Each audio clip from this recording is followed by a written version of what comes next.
milestones, and it's actually super, super important that milestones and a good relationship with the publisher are just part of your day-to-day, because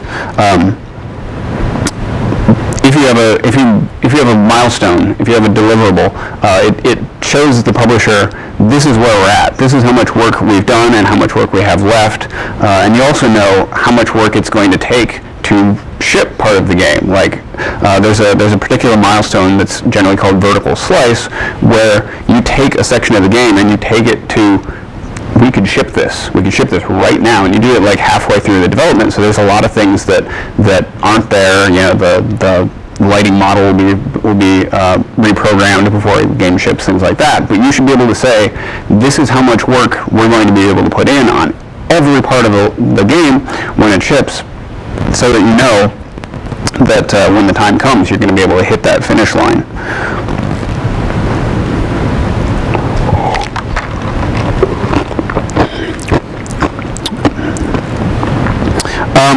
So briefly, what does it mean to be a designer? For those of you who are programmers and artists, this may not be too applicable, but it basically means four things. You have to have design instinct, right? You have to understand the principles of design. You have to know this is a good design, this is a bad design, be able to talk about that. You have to be able to analyze and apply those principles. A lot of the times in interviews, someone will say, what's the worst game that you played last year and why? What's your favorite game? What's something that they didn't do well, and how would you fix that? You know, these are the kind of questions that you'll get asked. You obviously have to be creative. Everybody in the game industry is creative in one way or another, and that's a difficult thing to sort of put your finger on, but most people know whether they have it or not. You also need to be able to discuss design. You have to be able to talk to people who maybe aren't designers. You have to be able to talk to artists. You have to be able to talk to sound engineers. You have to be able to deal with these people on a certain sort of level. And you also have to be able to obviously talk to the other designers. And part of this means keeping up with news, reviews, forums, and just playing games. You have to be able to talk about where things are going. You know, if you're making game A, game B might have just come out, and you know there will be lessons that you can take from that. So for designers in particular, it does mean playing a lot of games. I'm going to skip talking about being a level designer specifically, but if anyone wants me to come back to that later, I will if I have time. So some things that I learned.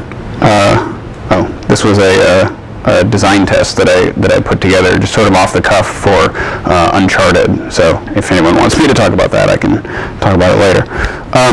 So things that I learned when working at an Exile. Crunch, despite what they think, is a requirement for shipping a good game. Crunch hours don't happen that frequently. You don't really have to worry about, am I going to be spending my whole life at the office? But they need to happen, because you have a limited number of people who can spend a limited amount of time on the game, and so there will be months where you spend 60, 80, 100 hours working on the game. One of my friends worked on Uncharted 2, and for 2 or 3 months, he basically got 4 hours of sleep, and then went into work, worked all day, went back home. I mean, you even get to the point where is it even worth leaving the office? You know, and obviously that's sort of an exception. You know, they generally don't like to push people that hard, but Uncharted 2 was also Game of the Year, so you know it does take that work to make a great game. But a lot of the times, if you're driven, if you're passionate about the project and about the industry, you're going to be working long hours sometimes just because you want to. When I finished working on Halo 4, I was going to have to hand off my level to somebody else, and I wanted it to be in a really good state. So I crunched for a month. I did nothing but sleep and go to work and drink coffee and eat junk food, and that was my month. And So, but I did it not because anyone was asking me to, just because that's what the game needed at that point. And so that sometimes makes it hard to see the finish line. You know, see, yes, this game will come out, this game will be awesome, this game will sell a certain number of units. Even just knowing, like, okay, we're 6 months out, there's so much work that we have to do to get this thing finished. It can be difficult. But the game is always moving, it's always evolving, it's always, and everybody on the team has to be moving as well. There'll be times when, like milestones, for example, when the quality of the game will actually take a jump. But if you're ever sitting there idle, you're wasting someone's time. And so you always have to be moving. You always have to be, if you're stuck on one area, you have to find somewhere else that you can be making forward progress. Another thing that I learned is that people working on the game don't ever play the game as often as they should. People will play the game, people will play whatever section that they're working on, but when we shipped Hunt of the Demon's Forge, there were some pretty major flaws that would have been identified a lot sooner if we were playing the game, if we were playing each other's levels, like starting at the beginning of the game and playing to the end. That project in particular was not great about it, and so like something like Halo, obviously they're much more focused on making sure that the game is played both internally and externally, something that's called playtesting, pretty much constantly. But there's always going to be times where you're working with an environment artist and they're working on the art and they build something over the playable space, and you're like, did you not play it? Did you not walk through the space? And they're like, no, I don't have time. I'm busy on the art that I'm working on. So that's a difficulty. And finally, you always have to be on the lookout for when it's time to cut the cord on something. You have to be able to recognize this feature, this section of a level just needs to be cut or we're not going to make it. And producers are a big part of helping to identify when those moments happen. I have had several pieces of levels, including on Halo 4, that I really felt passionate about that just had to be cut because there wasn't time to take it to the level of polish that the fans of those games expect.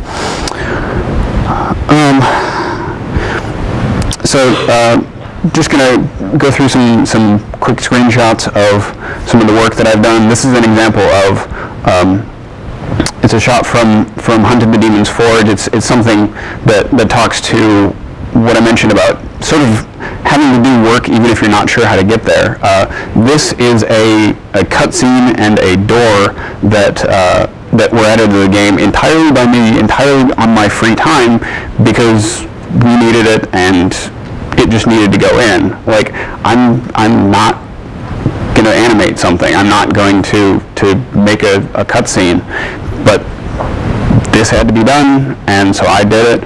What happens is the guy on the top blows a little horn, and that's a signal to the rest of the enemies that, hey, we need to gather in this place. And there's a crank over here that one of the guys comes over and runs the crank, and it lifts up this gear down at the bottom that acts as the door.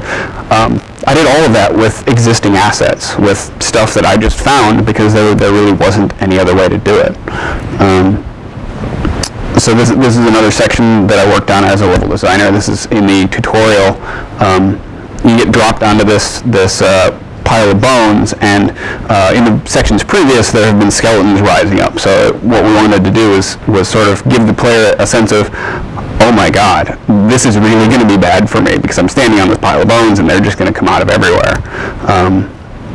And so you do get to exercise those ideas. You do get to, like, the leads had given us, okay, we need a tutorial, here are a few beats that we want to hit. This we came up entirely on our own. This was me and an artist saying, this is something that we want to do. We have this idea, we have this experience that we want to make, and we made it, and hopefully people enjoy it. You also just, as a level designer, you want to focus your ideas around a specific experience. This is later in the game. There's a moment where you see this bridge, and there are a bunch of broken bridges across this whole space, and so the concept was, you see this bridge, and you're like, we got to get to that bridge, right? And so this was another experience that I wanted the players to have, and sort of let them, the goal sort of comes out of the experience of the level. Like, okay, we need to progress. There's an obstacle, and we need to deal with that. I think that's the end of the show, so let me flip over briefly to, not that one.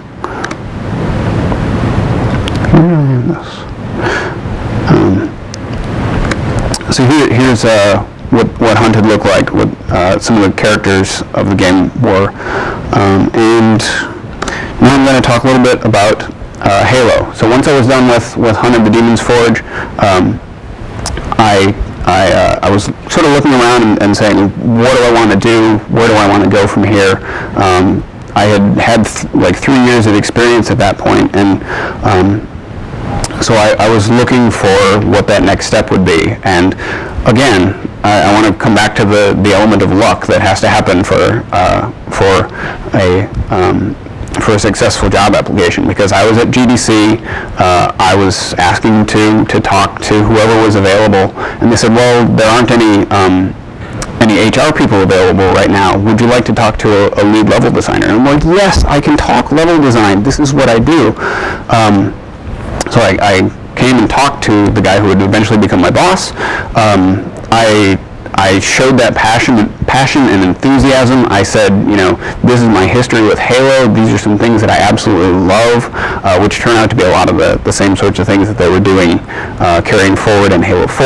I said, there was this book that had just come out, and I read it, and I loved it, and here's why I loved it.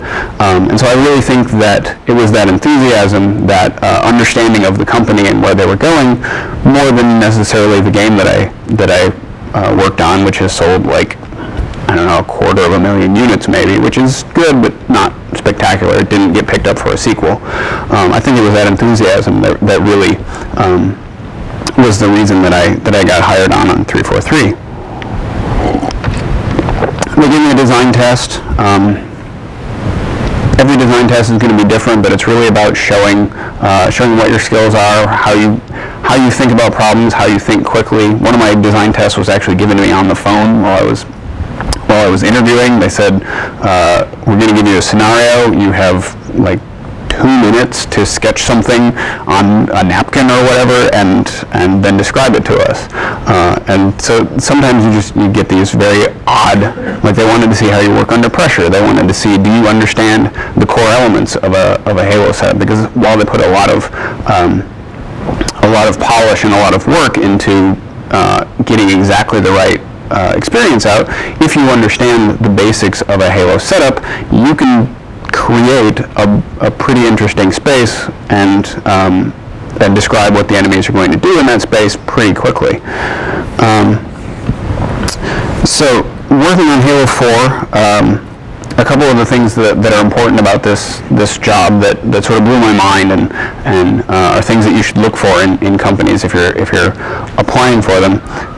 One of the big things with Halo 4, they have awesome producers. These are the people who schedule things out. These are the people who manage and track bugs. If you say, well, I'm supposed to be working on this section, I don't have this feature or this tool that I need, they're the person that's supposed to go out and get that for you. And the turnaround time was just amazing at Halo, working on the Halo 4. They also facilitate communication between teams. So you should know, ideally, when you're talking to a company, you know, they're going to ask, do you have any questions for us? You know, what do you want to know?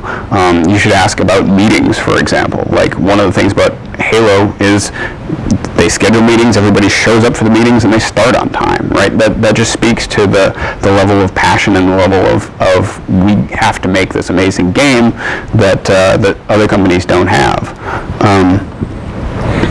Like I said, the producers also deal with cutting scope, and this happens on any project. You're always going to want more than you can deliver in the amount of time that you're given.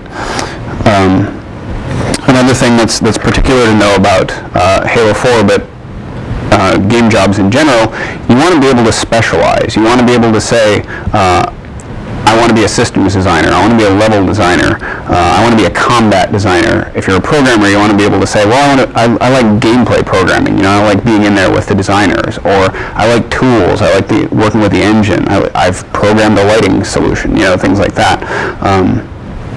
The game industry isn't at the place anymore where companies will take people that say, well, I like to design, put me wherever you want. That's not what they're looking for. They're looking for somebody who has abilities that they can apply right now to a specific set of problems.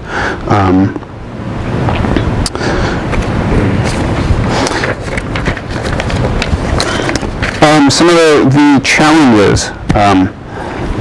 You're going to have to know that no job is perfect, even a game industry job. I mean, every day I would remind myself, I get to make games, and not everybody gets to say that. I'm going to go and do my best.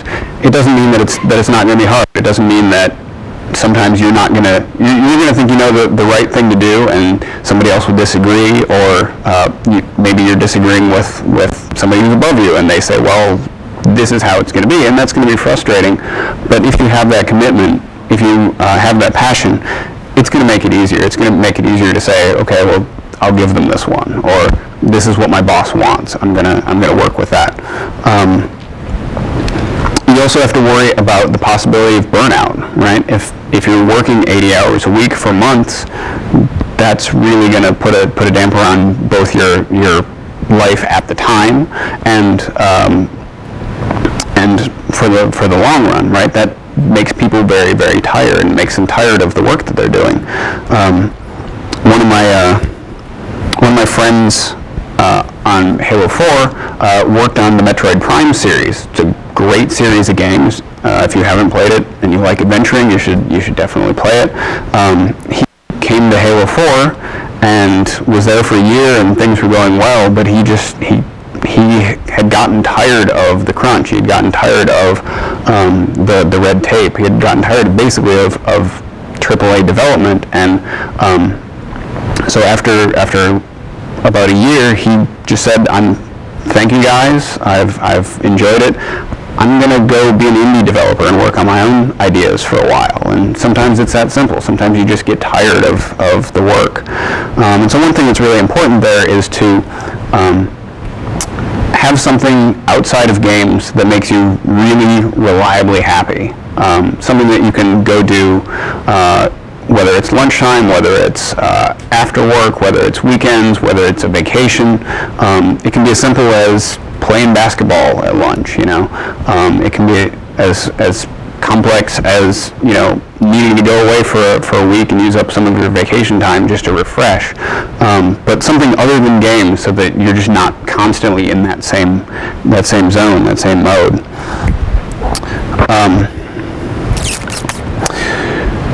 So we'll talk briefly about Ready at Dawn. Obviously, there's not a lot I can say since the project hasn't been revealed, but I can talk a little bit about how I got there.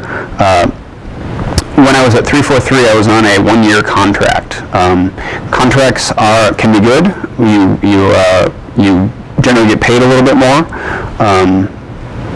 but it also means that you're not a full-time employee. So sometimes when the contract ends, you're let go. They don't have any need for you, and you're on your own. It also can mean that often they don't get benefits. They don't get health, medical, some stuff like that sometimes. On the other side, they do actually get overtime. Generally, if you're a full-time employee at a game company, you are paid a salary and you are not getting overtime. So there's that decision that you have to make about, from my perspective, for example, I was offered a job at on Halo 4. It's going to be a 12-month contract. Are you okay with that? And for me, it was enough. It was a good enough of a project and a good enough of a job to say, yes, I'll move up to Seattle and possibly be back in a year. And that's what ended up happening. So I'm back down in Southern California at Ready at Dawn. When I was applying to Ready at Dawn, this was the job that had been brought to me by a headhunter, and basically I got to the point where I was doing a design test, and I was working on the design test. I had like a week to put it together with the restrictions that they had given me, and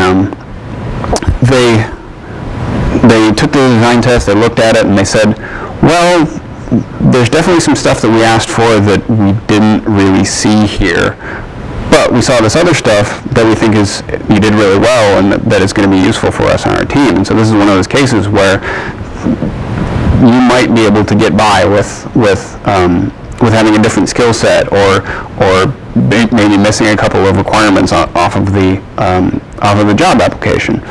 So they were confident enough in those other skills, those other experiences that I was bringing from working on Halo, from working on Hunted, that they ended up giving me the job. So as a way to quickly round out this talk and get us to the question and answer,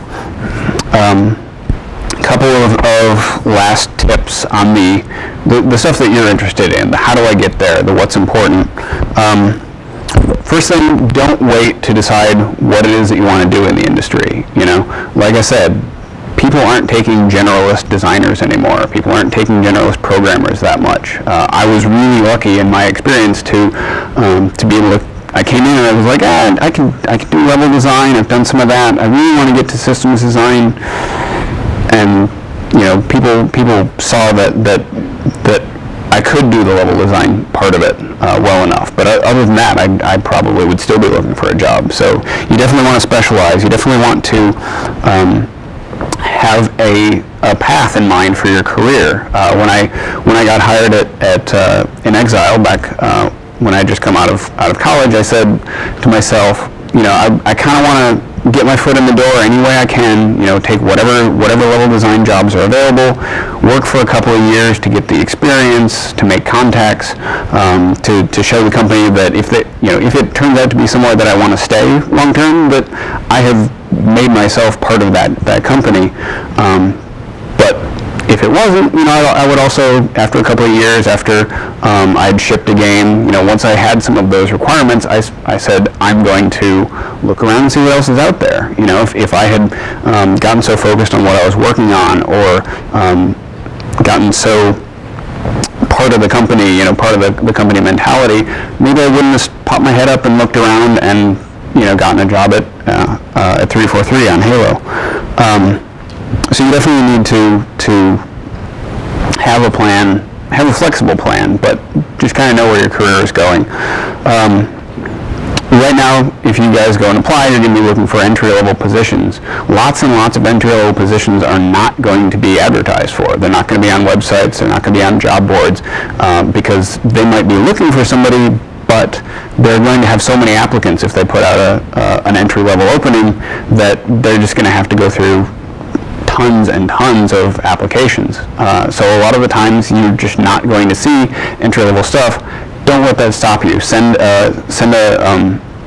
If they have a jobs email, if they have an HR person, send them a message that in your cover letter says, I'm not seeing anything entry-level, but do you have something? If you don't have something, would you keep me in mind in case something comes up, right?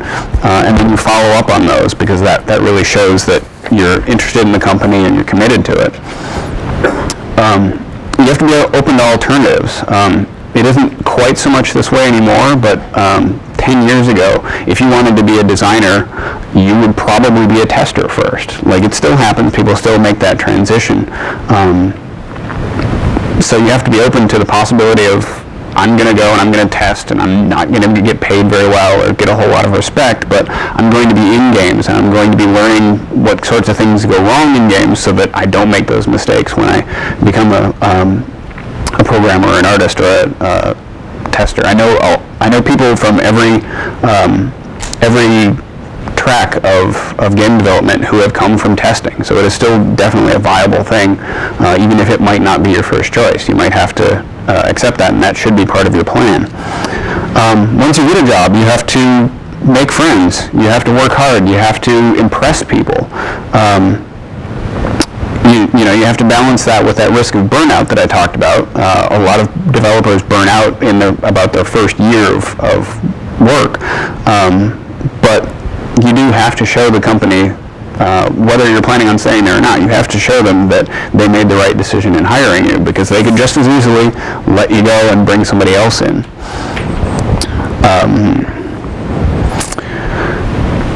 Talking about the actual submission process, you should customize your application whenever possible, right?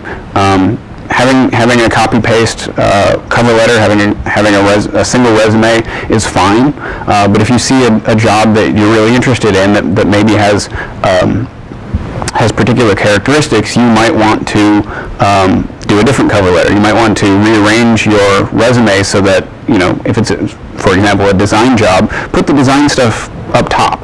Put the stuff that's going to be most interesting up top. You have to be willing to take those steps and do that work, because until you have a job, applying for a job is your job, right? That's the work that you're going to be doing.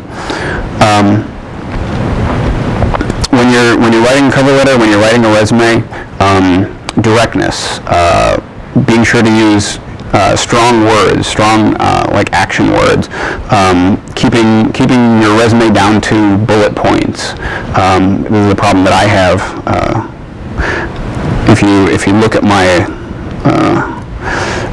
my resume, which I have on my website, this is a thing that I'll get to in a second. If you look at mine, like I tend to write a lot, and this doesn't really show that, but I tend to write paragraphs about, like, this is what I want to say, this is all the detail that I want to give. Then you got to cut out all that detail. You got to get it down to, I did documentation, I designed a level, I led up a team on a project. You have to get it down to that level where they can just sort of look and see that you're hitting all of the requirements really quickly without having to get tired while they're reading it. Cover letter should be like half a page to 2/3 of a page. When you create a website, one of the things that you need to do, absolutely need to do, is make a clean and reasonably simple design so that people can find the things that they're looking for. I have a good friend who I met through, she kind of did this cold calling thing that I'm talking about. She found some people at 343 through LinkedIn and said, would you look at my website? And I imagine she did this to a lot of different companies and didn't get a lot of responses, but when you do get lucky enough to get responses, they're going to be targeted. They're going to tell you what people are looking for, what's important. And one of the pieces of feedback that I gave her is, like, I'm not really sure, looking at your website, whether you're trying to get into design or whether you're trying to get into programming or production. Where is that? Why is that not the first thing that I see? So if you go to my website, the first thing you see is my resume, which the first thing that it says is, I'm a designer. I have design experience. This is the type of designer I am. And you can have lots of other information. Like I've got a personal profile, which is to let people get to know me a little bit better. But that's on another click, right? That's buried a little deeper so that they can focus on just the things that they're going to be looking for. You should also make sure you do something to stand out, even if it's just a little kind of quirk that you can expose, whether that's something that you put into your website. I kind of did a little bit of graphic design with my 3D experience up with the Q, and another good example is creating a business card and doing something interesting with your business card. I've got these in case anyone wants to contact me later. I really should have a big picture of it, but it's got a picture of my Xbox avatar wielding an energy sword, because I worked on Halo. So people will be able to recognize me as the guy who worked on Halo because they'll recognize the business card. When you're doing interviews, take a breath before you answer a question. This is something that I've found to be immensely helpful. You take a breath. If you need to, ask for Okay, well, I'd like to give you a good answer on that. Give me a second to compose my thoughts. They're not going to look down on that. So be sure that you're not jumping out and just saying whatever the first thing is that comes out of your mind, because you generally want to compose it a little bit better than that. Show enthusiasm. Show critical thinking skills whenever you can. Show an understanding of the games they're working on or the genre that they're working in. If you're applying for a shooter job, you're going to have to talk about shooter games. And then also, and this is the hard part, is keep your answers brief. And then, like I said earlier, once you've had the interview, once you've made a contact, be sure to follow up. A couple of weeks later, if it's an interview, a day or two later, just send them a note saying, it's a pleasure meeting you. I'm really glad to have this opportunity, and I hope something good comes of it. So that's going to be the end of my talk. One thing that I'm going to also recommend for people that are just getting their start in the game industry, there's a website called GameCareerGuide.com. I'm going to post my notes somewhere that you can get them, so you won't have to remember any of that. But GameCareerGuide.com has a lot of these same sorts of things. They have tips for interviewing. They have tips for making a resume. That's a really, really great resource. So, be sure to look for those things because they are out there. So I did run a little long, but we'll have a little over 20 minutes if people want to. Can we do the Q&A simultaneously? Yeah, no problem. Do you guys want to line up around the back?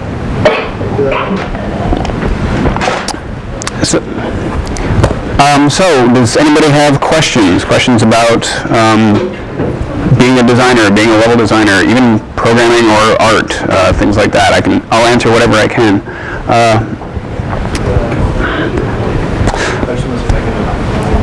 Yeah. The business cards are right here. So feel free to take one. It's got my website information on there. You can find my email address and send me an email if you want. How about it? Any questions? So, how independent is the things you're working on? How many times do you have to send a report on how you your progress? Sure. So try and keep it down a little bit so that I can answer some of these questions. So the question was how independent is the work that you do? How much do you have to write reports on the work that you do? Depending on the studio, a lot of times things will be fairly independent. The Ready at Dawn, where I work now, actually tracks things a little bit more closely than other companies that I've worked on. So every night, everybody sends out a list of here are things that I'm working on. Here are things that that are still in progress. Here are things that are going to be coming that I might need help on. And everybody at the company sends those out, and everybody gets them and just sort of skims through them. So that gives everybody a really good sense of where the project is, especially who needs help. There are definitely other ways to do it. At 343, they use bug tracking software to do sort of agile development, if you're familiar with that, where every couple of weeks you sort of deliver something and you work out with your lead what that is, and then at the end of a couple of weeks you'll actually have a review with them to say, okay, well, these are the things that I hit, and here are some problems that I had, and here are some things that I just need to keep working on a little bit. But there is definitely, no matter what company that you're at, if you're a designer or a programmer, there's also a lot of documentation. You have to be able to write, this is what I intend to do with my level, or this is how this system should work. Because, for instance, if you don't communicate that to say the environment artist, they might not know what's going on in a space, and they might not construct things to keep the flow going in the right direction, things like that. Programmers will create documentation on this is how this feature should work, and these are the individual pieces that I'm going to be working on. So really, the more that you can break down the work that you do and the work that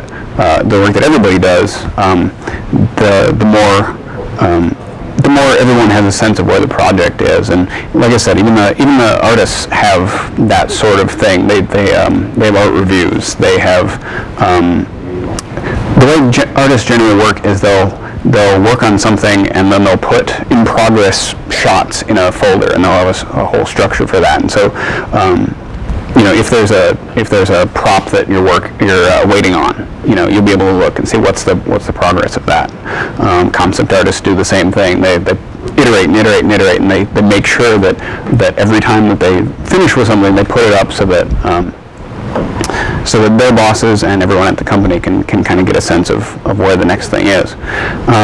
One thing I will say that maybe a little bit more to your question is that there often isn't as much documentation. Like you don't just generate pages and pages and pages of documentation, because at a certain point you end up spending more time on the documentation than on the actual work. So it's all a lot very bullet pointy, unless it's a game design doc, a level design doc, or a like a feature description for a programmer. Yeah, so it's. Have a question in the back. Yeah, I saw that obviously a lot of stuff is based on the West Coast. Are there people that telecommute or that work remotely? Great question. This is something that I talked about in the last presentation that I gave, which is available on my website if you want more information. But telecommuting is becoming a much bigger thing. Even as long ago as 5 or 10 years ago, there were people who would simply work remotely. They're generally contractors. They're generally not part of the team, and so their work is both a little bit more free and a little bit more restrictive, because they have to meet specifications. You know, we need one of the guys that I know worked as a car modeler on Heist, and so, okay, well, we need you to make this kind of car. It should look like this. Here's some screenshots, and it should fit, you know, a certain polygon count, things like that. Most of the work will be done on site. You know, you want to be able to walk over to your programmer, walk over to your artist, and just have a discussion. That's how things get done quickly. But there is some work from home. There is definitely outsourcing. Outsourcing has become a big deal. And as far as where in the country you can get these, you can find these jobs. The big centers are going to be Southern California, so Los Angeles and Orange County,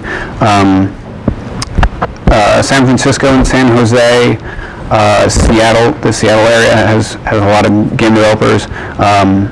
Austin, Texas.